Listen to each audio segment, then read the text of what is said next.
Hi everyone, welcome to another kiln opening. Welcome potters, wannabe potters, and fellow kiln opening addicts. Coming to you from Prince Edward Island on the east coast of Canada on a sort of sunny, somewhat cool day. The kiln has cooled. I debated actually filming this. Oh, I debated actually filming this, but because there's a lot of repetition in here and there is some refires. But then I thought, oh, well, there might be some takeaways that people can take from it. So I'll speed through maybe some of the multiples that I have, put it that way. But we'll start with the refires. If any of you, oh, and this was a slow cool firing. So if anyone watched my last kiln opening, I did a cone 6 with a natural cool, and I had a little bit of pinholing. Actually, after the video, I made a big deal about it on the video, but afterwards I looked at the pieces and there were some really beautiful pieces out of that load, so I'm pretty happy with it. But I did have some pinholing, so on a few pieces that had winter wood and flux, so I refired them at the slow cool, and the copper float actually turned this deep dark brown, but I kind of like it, but the pinholing mostly went away, but I have a few on the lip. So I don't know what I'm going to do. Sometimes what I'll do, like they're very teeny tiny pinholes, but they're a tiny bit sharp. So I might just take my Dermo and smooth those out and sell this as a drastic second. So we'll see. So all the copper float, and I only had 3 copper float pieces in here that I was refiring, but they all went this kind of deep dark brown with hints of copper, which really, brown is kind of like a thing right now. This one did better with the pinholing. Feels pretty smooth. A little bumpy here, but it doesn't look like it's a pinhole, it's just a bump. So that's good. And then a little cup. Pinholes did not smooth it. It's so weird. Usually winterwood and flux are like golden, but anyway, it's a mystery. I think the pinhole gods are not smiling on me. So I did this bowl a while back, and it is all spectrum. So it was curry, turquoise, and all floating glazes, and they're Bayou. So when I fired it the first time, worked perfect in the middle, and I got pinholes on the outside. So I put a tiny bit more glaze on the outside, and I refired it, and it happened at slow cool the first time, and it healed the blisters on the outside. Now I have blisters on the inside.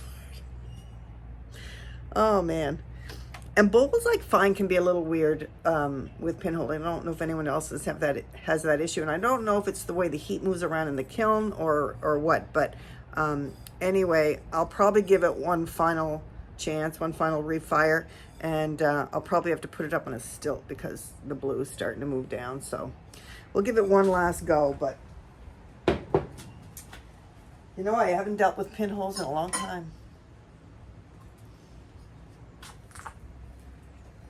Now I'm paranoid with every piece, but this one looks good. So this is sandstone, Norse, so all slightly overlapping.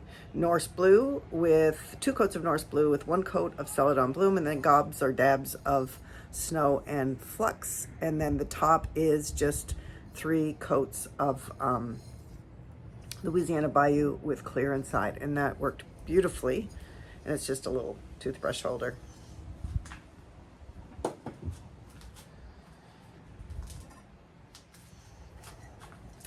The bowl, and this bowl I do a dip in Laguna Power Turquoise, and then this is brushed on 3 coats of frosted lemon, and then over the Laguna Power Turquoise I do 2 coats of seaweed, and on the back I just did 1 coat of seaweed all over and then a 2nd coat near the top because I did not want it to run off the bowl. That's a pretty color combo.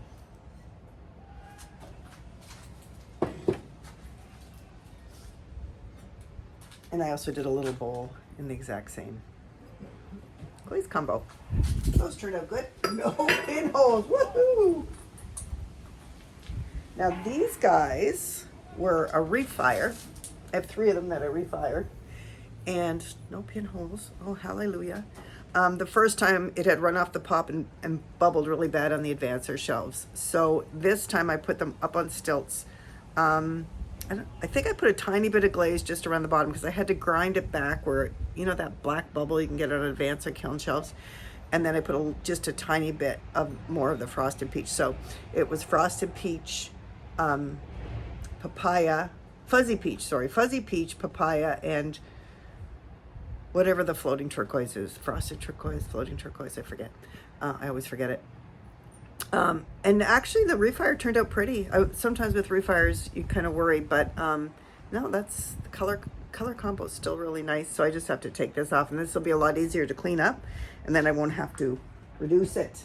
So that one is big success. Let's see about this one. Sorry, I'm doing this off camera, on camera. I don't see any pinholes here either, so that's perfect. The stilt broke, and so I am getting some drippage off, but I don't care. So one thing I'm finding with the floating glazes is I'll often use 3 coats. And for some of them I can get away with that. And then for some of them, 3 coats is way too much. And that's what I learned with these, is this is the fuzzy peach. The fuzzy peach 3 coats is a lot. So next time I still like the 3 coats. So I would still do 3 coats, but I would do 2 there and try that. See if that works a little better. But yeah, no, that was a success. I'm happy with that. And no pinholing on this one either. Perfect. So 3 of them that got refired and just need to get ground down. I've got a bunch of these mugs in here. This is for my overglazed decals. I don't know if any of you have seen my, and I'll do a decal opening, my Starry Night Fox series. So I use overglazed decals from Expressions. And then the glaze I used to do, and I will do again, it just depends what I've got. So I did these on a speckled clay, so it's clear inside, you can see that.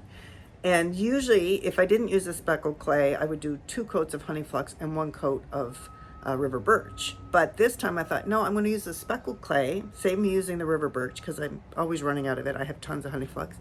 And I just did 3 coats of honey flux. And then at the top, just slightly overlapping, I did 2 coats of obsidian, and then 1 coat of blue hydrangea, and then dabs of seaweed. So that's quite pretty. And I did a bunch of them. So I'll just quickly, they'll be more exciting once the decals are on. I use some gold stars and moons and foxes, and I sell them with a little card with a story about the magic of the night and foxes calling down the stars. Sometimes it's good to romance people. Next shelf. Okay, middle shelf's going to be a quickie because there's a lot of multiples in here. I have like another 7 of those, so I won't bother showing you all 7. And then I have, and I did a bunch of these because I have so many people looking for them.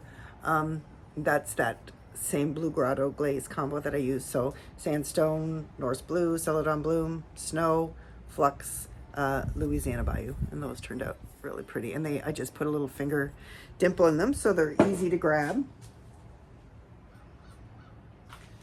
And there's 3 in here, and there's a bunch down on the next shelf. So, but I think there's a few things on the next shelf that are a little bit different. Actually, there's a few things I haven't tried before. Inspired by Sarah Walton.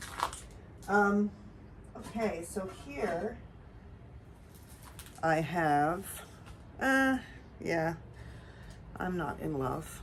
I showed you the bowl, which was a fail. Last kiln opened a little tiny bowl. So this is just a big freeform tray with the honeycomb texture and the bumblebees. And I just used a little bit of manganese wash on the bees and on the rim, and then 3 coats of frosted lemon, Mako frosted lemon. I mean, it's not terrible, but it's not awesome either.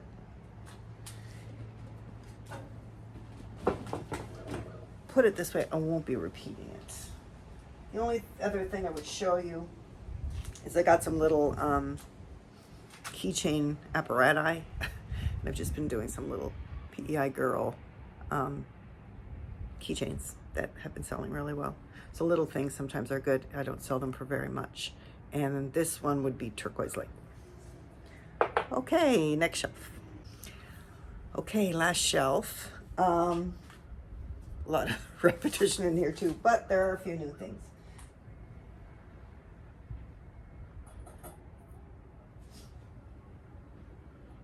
Start with these little ornaments that I had done last time, and I just wiped back the glaze a little bit.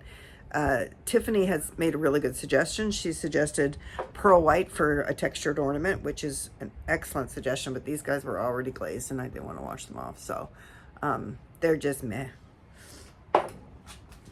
But in pearl white for the next ones, I want to do in white for sure. Okay, so this is a soap dispenser in that same combo that I've showed you. And there's a bunch more wine cups down there, but I'm not going to show you that,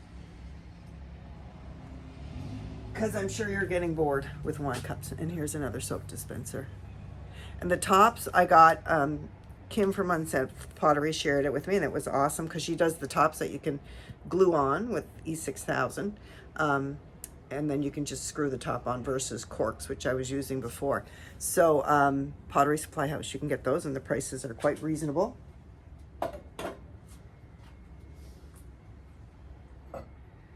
Okay, so now these, I'm not sure which is which. I used Shallot, Boogie Pink. Oh Lordy, what was the other one I used? Shallot, Boogie Pink, Sunrise, I think, maybe. And ginger on the top. This one to me looks like it might be the Boogie Pink.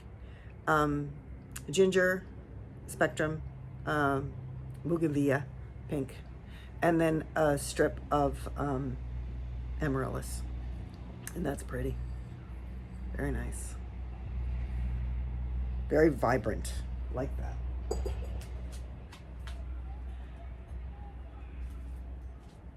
This one I think is the Sunrise.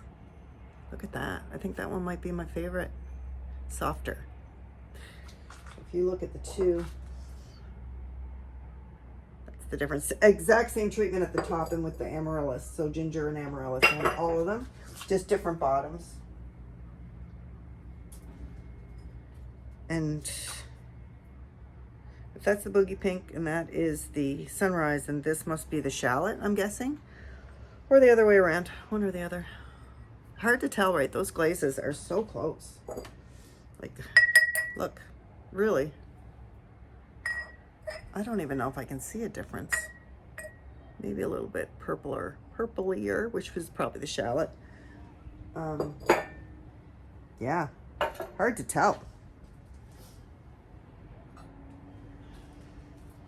And then just a little cup, and I think this one's in the Boogie Pink with the ginger and the amaryllis. So that's pretty. Thank you, Sarah. All right, that's it. I mean, I could pull out every piece that is the same, but I think you'd be bored.